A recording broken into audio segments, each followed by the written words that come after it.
Hello, and welcome to our next nap. My name is Irina Oryshkova, and I'm your nonprofit auditor. These are weekly naps. That nap stands for Nonprofit Auditor Points, where I share my experience and knowledge with nonprofit community on accounting and auditing issues. These are not authoritative videos.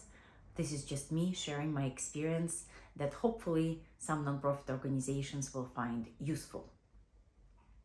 If your nonprofit has a specific questions, please make sure to contact your own auditor, or you can contact me for any specific examples and questions. Okay, let's start. Today I would like to talk about in-kinds. We did talk about in-kind contributions and donations in previous naps. You can refer to my previous recordings. But today I want to talk about specific example. Before we discuss that for nonprofit organizations, specifically for nonprofit under GAAP, nonprofit GAAP in United States, in-kind contributions need to be recorded at fair market value. And we also discussed that there are various types of in-kind. They can be in-kind professional services, in-kind goods, and they can be also in-kind non-professional services, but that they create tangible assets that organization uses. And this is all in theory. And I find in my practice that a lot of nonprofit organizations understand theories with fair market value. However, they have a challenge to record it properly when real life example happens.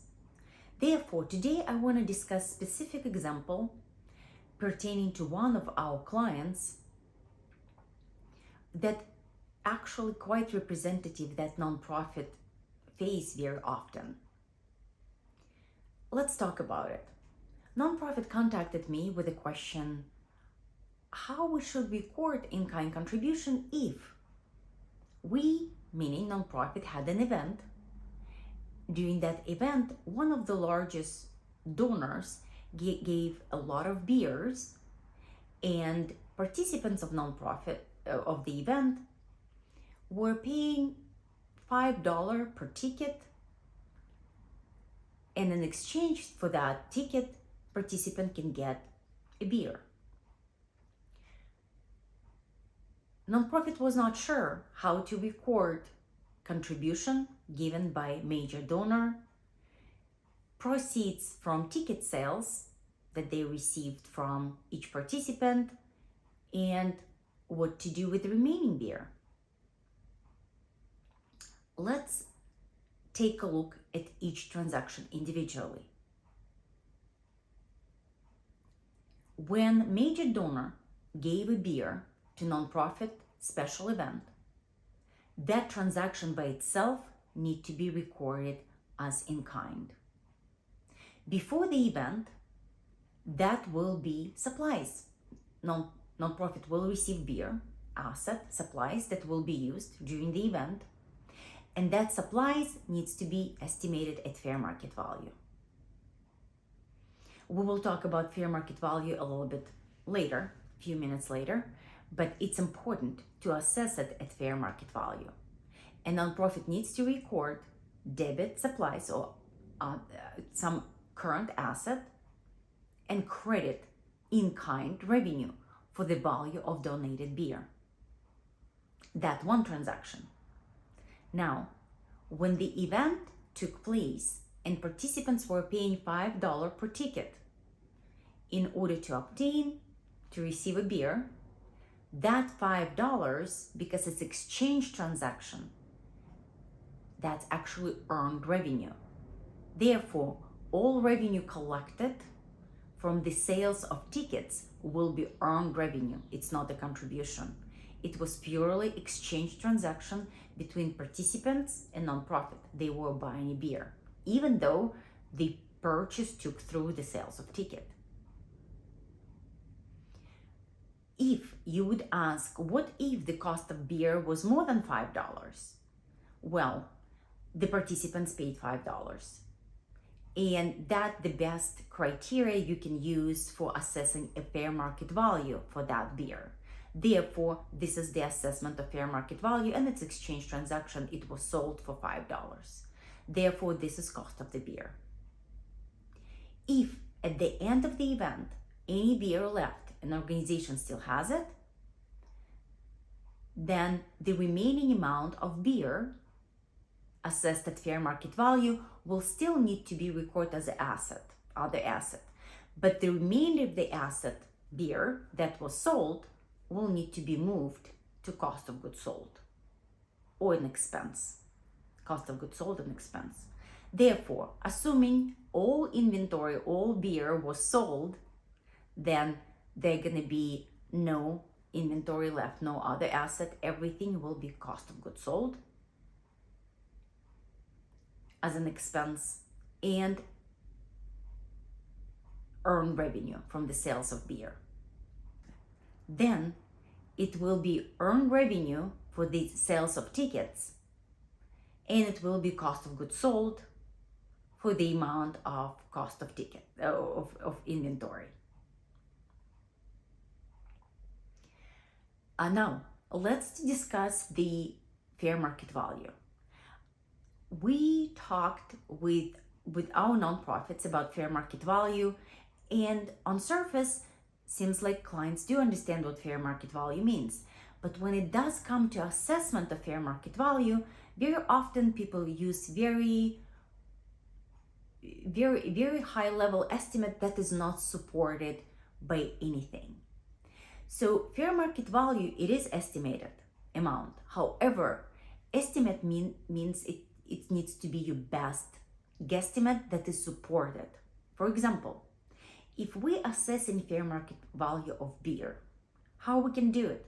We can go to a donor who produces that beer and say, what price do you use to sell that beer?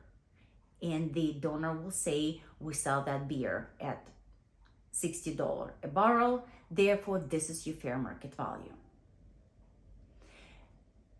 If nonprofit assesses fair market value of donated services, very often services of executive director or financial director can be donated.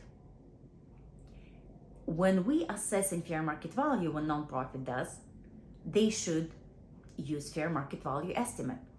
They can use industry average, or they would ask how much that would cost for nonprofit to hire somebody with a similar skills and experience, and use that money, use that amount based on real life fair value that they would actually spend to hire somebody with this type of skills. Sometimes when assessing fair market value of professional services, it's very often misunderstood. It's not how much we value our services, but it's how much others are willing to pay for our services. If I believe that I have a very unique skills and my services should cost $300 an hour, but nobody willing to pay 300 services per hour for my skills, and I cannot sell them at $300 an hour, that would not be fair market value. If I can sell my services at $150 an hour, this is my fair market value. That's very critical to understand. That's not the value how I perceive value of my services, but how others or how market is willing to pay for my skills. For supplies and other tangible goods, the best type of market can be used various resale platforms like eBay or any other retail stores that sell similar or same items. They can be used as the basis for estimation of fair market value. Other very material in kind that also needs to be fairly estimated at fair market value are rents. So when nonprofit receive free rent, free facility, either for one-time use like a special event or maybe office for multiple years, it also needs to be assessed, the cost needs to be assessed at fair market value. And at fair market value, not for the value for nonprofit, but what would be the value on the market? How much the landlord will charge for this type of premise. And typically, it would be the best source would be going to landlord and say, if you would rent it out, how much it will cost. Or if that information is not available, nonprofit can go and obtain fair market value of rent for similar premises in the area and say, okay, this is next door building or similar premise would be cost $2,000 per month. So this is the fair market value estimate. And lastly, sometimes nonprofits receive very substantial, unique donations. It could be building, or it could be painting, or it could be very expensive piece of machinery, unique, or other large, maybe yacht, or maybe boat, or piece of land. If such donation is received, in this case, nonprofit needs to ask a donor to provide independent estimate from independent appraisal company. And typically those appraisals do exist because donor required to make such an assessment for their personal tax filing. So all nonprofit need to do to ask a donor to share such information, to share such appraisal with the nonprofit. Therefore, fair market value estimate, it's not just a random estimate. It's estimate that needs to be supported by market. By market meaning what others are willing to pay, or its assessed resale value of the donated goods or services that others are willing to pay for. Thank you so much. I think that's clarified some questions about in-kind contributions and donations and how they should be recorded and assessed at fair market value. Thank you, and looking forward to see you for my next snap. Have a wonderful day. Pleasure to serve nonprofit community. Talk to you soon. Bye-bye.